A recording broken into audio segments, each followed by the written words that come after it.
Well, hello there, and welcome back to the Food Moose podcast. We are going to talk about keeping our pets real. Let's talk about our furry friends and how to keep them happy and healthy so they can live long, happy lives.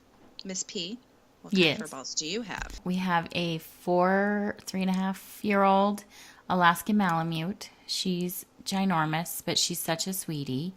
Not a husky. She's not a husky. She's larger than a husky. Yes, she is. But she's a sweetheart. And then we have Miss Sorda, who is a 6.5-year-old Siamese lynx mix. And yeah, she's very exotic. But she Like a has little cheetah friend. she has the eyes of the Siamese. She's got the pretty blue eyes and kind of the cross-eyed look, but she's got the mane of a lynx, and she's got those little ear tufts like a lynx. So yeah. it's pretty cute, but she's our special girl. She's kind of, she's special. You started with cross-eyed. Poor thing. I know. She's 6 years old. She still doesn't know her name. And Oh, yeah, I know. maybe She's she was dropped as a kitty. I don't know. We got her at 8 weeks. But So she you dropped her. We did not. And then we had Miss Maybe. So if you notice a pattern, barely sorted Maybe. And she was just a domestic short hair, but she was hysterical. She had a little mustache. It was a little white mustache against her gray face. She's a cutie, but she passed on this summer. So what do you got, Heath? Well, I have two critters at this juncture. We have our puppy dog, Lad. He is a pit bull lab mix that we adopted. And what is he? 2.5? He'll be 3 in the summer. Yeah. And then we have our little guinea pig, S'more. A little stinking adorable kiddo. She's 5. Is she really? Yeah, she'll be 6 in August. So I Wow. guess she's 5.5. I know. She's so cute. We like her. I forgot you had her that long. Yeah. Don't you remember when we got her? We didn't know if it was a boy or a girl. Well, didn't you think it was a boy, but then what happened? So- What's that story? So my youngest one wanted a guinea pig for Christmas. So on the day after Christmas, there's 2 pet stores. One of them sells girl guinea pigs and the other one sells boy guinea pigs. So because guinea pigs are in the rodent family, they develop Love the one you're quickly. with. Yeah, sure, even if it's your brother. Yeah, so they try to keep them separate. What do they call? They grow up, they advance, they become sexually mature, very young. So got to keep them separate. So we went to the boy guinea pig store and got S'more, who was a boy guinea pig. And S'more's adorable. She's white and she's got dark brown and light brown, so she looks like, a Girl Scout s'more from the campfire. It's so cute. So we get the boy, and then my youngest takes him at that point, to Maybe a he friend's was house. just confused. I know. I mean, it could be like some gender fluid thing. I don't know. We're very accepting of all people here Right. over at the household, so it's all good. It is. So yeah, my little one took S'more to go play with a friend who also had a boy guinea pig, and we thought it would be so cute. And come to find out, S'more was on the bottom. And so I did some Googling, and I didn't realize this, but guinea pigs could be pregnant and have a litter of baby critters in as early as 6 weeks. I forget. Wait, 6 weeks old? They can have babies No, already? in 6 weeks. Like Oh, the whole oh. gestation period. Gotcha. Yeah, so I'm thinking, well, we could probably have 6 guinea pigs in 6 weeks. I need to figure out what to do with these little babies because we just wanted one. And so I am Googling how to figure out, is it a boy, is it a girl, what do I need to know? So I took it to the veterinarian office, and I said, please tell me if this critter is a boy or a girl. Because I can't tell. Because if you look at them when they're young, they all look the same. Any animal in the world, you can kind of tell. People, is it a boy, is it a girl? You kind of can tell. Guinea pigs, not so much. So the vet told me it was a girl. Okay. And I prepared for the worst, but got the best because apparently the other boy was not fertile. So, all good. And now S'more stays home and doesn't have any friends. Aww. But she loves us and we love her. She just doesn't get to play with other friends. Well, Lad likes her. Oh, Lad will that's lick her good. head. Yeah, she hates it, but... I don't know anyone who likes their head licked. And if that's your thing, good on ya. The tongue takes up her whole head. I mean, yeah, It's creepy but funny. That's cute. All right, sorry. Long story. Those are my No. friends at home. That's good. It's good to have pets. But we want to keep them healthy, so that they stick around for a while, because isn't that kind of the point? So some of the things that we do to keep our pets healthy, the biggest thing is obviously a good quality food. We feed Miss Barely Natural Balance Synergy. It's a grain-free food, and because it's really dry in Colorado, she gets a big glop of coconut oil once a day, and then she gets fish oil the other feeding. And so that keeps her skin nice and moisturized so she's not all itchy. And then the fish oil also, it's got all those great omega-3s to keep her cardiovascular strong. And then she also gets 2 glucosamine pills with MSM. And I'll let you guys Google MSM and why that's amazing for both human and puppies. You realize it sounds like you're feeding, a 80-year-old. Right? Well, she's a big dog. So, hip dysplasia is obviously a concern. So we want to stave that off as long as possible. So the glucosamine is good for that. And then we minimize her impacts. We have a ramp so she doesn't have to leap in and out of our trucks because they're kind of high, which kind of sounds like we spoil her. But again, isn't that the point of a pet? 80-year-old needs a stool to get in the car. I'm sorry to all the 80-year-olds out there that are listening. None of you. It helps them live longer and kind of put off some of the issues that might happen. But she gets plenty of healthy people food too. Like she'll get pumpkin or chicken or spinach. She loves spinach. She's a good spinach eater. Raw or cooked? Raw. Really? Yeah, she loves it. Lad doesn't like green things. Oh, just like a boy. Just kidding, boys. S'more eats them all. Lad won't touch them. But yeah, and whatever we're eating that's, obviously doesn't have garlic or any of the stuff that you should never give a dog, but she'll get a little bit of that. And I never did understand why, people used I don't feed my dog people food as a badge of a badge of honor of some kind, because no, but I think the difference is if you're feeding the dog at the table people food. Well, yeah, we don't do that. Everything goes in her bowl. Right. Yeah, I mean, if you're sitting at the table eating your dinner and you're handing off half your dinner to your dog, I mean, that's some ill training right there. But if you're giving your dog a piece of what you're going to eat for dinner in their bowl in the kitchen, before or after you eat, that's a different story. Exactly. So, kibble shouldn't be the main staple of their diet. She gets a well-rounded diet, but She sounds like it. But now that I say, that pets need a well-rounded diet, then, when we talk about the cat food, she gets, we use Instinct Raw Boost Grain-Free. It has little pieces of freeze-dried meat in it. So, of course, she eats all those first and then sits there crying that she's out of food, but there's a ton of kibble left in the bowl.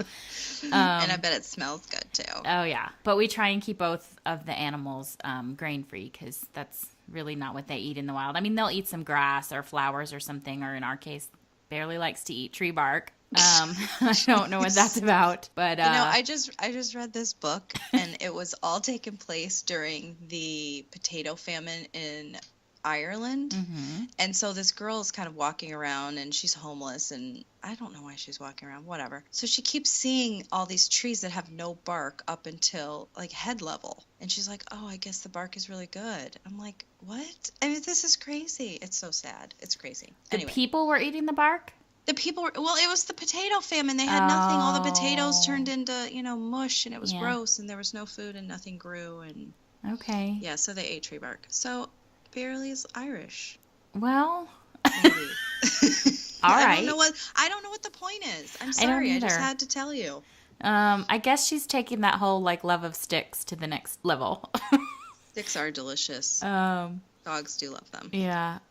Kitty, not so much. But we've tried to supplement her with, even catnip and stuff, but she just doesn't like it. So she's happy with her little freeze-dried meat and kibble, and we there you go. Yeah. So what about you? What do you Pupperdoodle, he eats the grain-free food from Costco. It's called Kirkland Signature Nature's Domain Organic.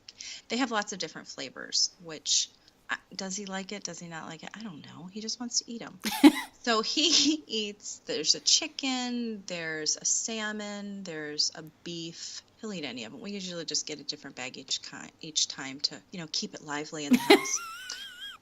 But he also gets people food. Well, if I'm making eggs, I'll make him a scrambled egg. And he loves to catch things, so we'll give him like blueberries or popcorn, something little that he can catch. I mean, not like tons and tons of it. It's not a mainstay, but it's just a fun trick. And coconut oil for sure. I actually right now it's cold, so the coconut oil is hard. Oh, barely licks it solid. We just leave it solid. She likes it. It's like a little treat. Yeah, like I put it on a spoon and make just a little ball of it in my hand, and I just feed it to him. And he just chomps it right down. Mm-hmm. Oh, I've been putting organic peanut butter in his big Kong. Oh, that's a fun treat.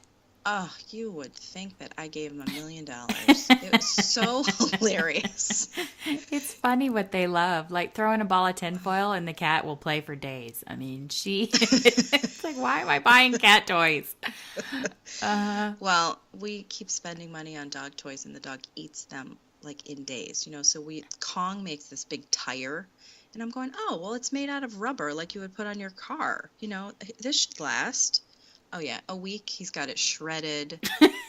I'm like, really? So the only things he can eat are actual beef legs, like the inside bone of the leg. He can't get through those. Oh, water buffalo horns. Yeah, he chowed through that. I mean, he likes to chew things. Yeah. So, but he's really good. He doesn't chew things that aren't his. Oh, that's good. Yes, yeah, that took some training. Oh but, my gosh, that's awesome. Yeah. So I'm sorry, I totally lost track. Where am I? So Lad eats good food. And then Miss Morsel, she does not get grain-free food because she's a critter that likes grain. You have to feed them what their bodies need. So guinea pigs in the wild eat a lot of grass. So I buy a big, huge box of hay, and it's got these little fluffy tops, like from where the hay sprouted was going to blossom. Yeah. You would think, again, that I gave her $1 million. She loves these stupid things. She's so every day she's all antsy and chirping and waiting for me to give her little hay fluffs. And then, yeah, she's easy. Yeah. Well, and then any vegetables for that kiddo. She likes them. Well, that's a good way to, look, kids, even the guinea pig eats vegetables. I start chopping stuff on the cutting board, and she starts going nuts. She's chirping and running around. It's hilarious. I'm like, okay, here comes some carrots. Yeah, entertaining, highly entertaining. That's cute. Of course, there's tons of other pets out there, like birds and snakes, and hopefully not in the same house. That might end badly. I've got a couple of friends that have bearded dragons, and they are their names Khaleesi? Oh, Game of Thrones reference. Sorry, don't watch get it. Never Sorry. Yep. Sorry. Queen of Dragons. We don't really know those animals because we don't have them. So, but the point is, treat them well, feed them what they should eat, and not stuff you think they might like, like all Doritos. Of the animals might like bologna sandwich, right. But no one gets that in the wild. So now I will say, because our pooper is a pooper puppy. We call her all kinds of names. I can't keep them straight. I'm like, really? We're going to go to the poop conversation? Oh, no. We're going to stave off that one. No, but because she's the spoiled little pooper. So when we have ice cream, she usually gets to lick the bowls. Oh, that is a good time because, she's adorable. Heather, do you use essential oils with your pets? Oh, my gosh. This is such an interesting topic. Some people may have heard scary things. Me personally, I love to use essential oils around my pets. My pets will tell me if they like or don't like the oil. If I put something on my hands and I go to pet S'more, if she will sniff my hands, like you can see her just paying attention, absorbing the smell, and then she either runs away if she doesn't like it or she'll come closer if she does. So it's easy. Lad, he's easygoing. He doesn't care. If he gets a little crazy in the house, I mean, it's been winter, so we haven't had a lot of outside running around time. I'll put some calming oils on my hands and then just kind of pet him. And he loves that. And it really works. He chills right out. Yeah, same with us. Barely is a huge fan. She will sit and bark at the diffuser sometimes if it's not going. Like she wants it on. See, and she needs her humidity. I know. Well, that could be it. But she also loves oddball oils like grapefruit. I would think that might be a little strong because, they can smell like up to 10 times more than us. She loves grapefruit. She goes crazy. That's so cute. Sorta can kind of take it or leave it. Yeah, I mean, she's a cat, so she really doesn't have any opinion about anything. So she's just like, whatevs. I'm a cat. Exactly. But yeah, there's been a lot of hubbub going around the interwebs with people using oils and their pets, and then bad things are happening. But if you do any research on their claims at all, it's usually because they're using a low quality oil, or they used way more than the recommended usage, or they're using oils that are clearly contraindicated for that animal. Step one, if you are going to use essential oils around your pets, use quality product. That's why we like Young Living for ourselves and in our animals. So yeah, I mean, if you read those posts, they can't remember the brand. Well, that's probably a red flag right there. But do your research, obviously. Like Heather said, make yourself the diffuser at first. Let them smell them off you. And if they don't like them, they'll run away. And if you are going to use them, do your research on what's appropriate for what breed. And if you're diffusing around animals, just make sure that they always have an out, that they can leave the area if they so choose. And if they're, like S'more in a cage, don't diffuse near them where they can't leave, because they can't go anywhere. That's mean. That's just mean. But we'll put up a link to some of the science behind it. And again, just do your research. So, on that note, what's our ditch and switch this week, Heather? Well, how about pet food? That's kind of obvious. So there's lots of products in your pet's food. Anything that ends in meal could be sketch. So look around. What would your animal eat if they were in the wild?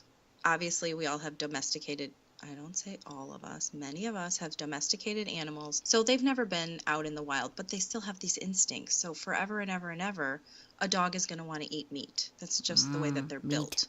So make sure that you've got some high quality meat that you're feeding them. So, anything else, P? I think that's it. That does it for this week. Don't forget, sign up for our newsletter at foodmoose.com. You can find us at Foodmoose on Facebook and Instagram. And we know that you're having fun with us. So we'd love it. We're always having fun. If you'd subscribe to the podcast, and if you left us a review wherever you found this. We'll put links to all the products that we talked about in the show notes. And I think that's it. So go forth, be real. Moose out.